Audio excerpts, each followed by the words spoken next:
আমরা শুরু থেকেই বলে আসছি এটা একটা অরাজনৈতিক আন্দোলন এবং এই আন্দোলন যৌক্তিক শিক্ষার্থীদের আন্দোলন।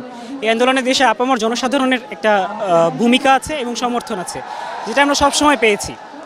আমরা যদিও বলেছি এটা একটা অরাজনৈতিক আন্দোলন, কিন্তু আপনারা কালকে দেখেছেন আমাদের কোনোই ইচ্ছা ছিল না মারামারি করার। একটা নির্দিষ্ট গোষ্ঠী, একটা নির্দিষ্ট দল, আমাদের নাম বলতে অসুবিধা নেই, সেটা ছাত্রলীগ, তারা এই আন্দোলনকে পরিকল্পিতভাবে রাজনৈতিক বানিয়েছে। এবং আপনারা যদি দেখেন, গত পরশু মাননীয় প্রধানমন্ত্রী বলেছেন যে তিনি ঢাকা বিশ্ববিদ্যালয়ে এই লাঠি কিংবা ইটপাটকেলের বৃষ্টি, বন্দুকের ঝনঝনানি বাদ দিয়ে কলম তুলে দিয়েছেন, খাতা তুলে দিয়েছেন। একদিন পরে কিন্তু ছাত্রলীগ তাদের হাতের খাতা কলমগুলো দেখিয়ে দিয়েছে। এবং তাদের হাতে খাতা কলমগুলো কী ছিল? তাদের হাতে খাতা কলম ছিল হকি স্টিক, তারা নিয়ে এসেছিল রড, লোহা ইত্যাদি।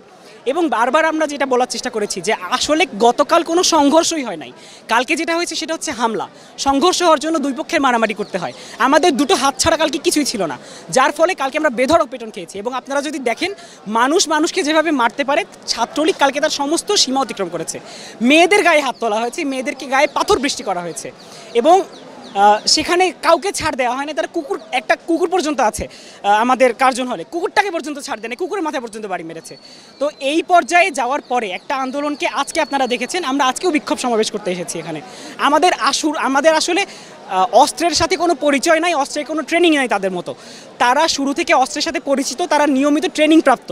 এবং আজকে তারা কি করেছে? আজকে আমরা আসার সময় দেখলাম তারা বিভিন্ন স্থান থেকে টোকাই ভাড়া করেছে।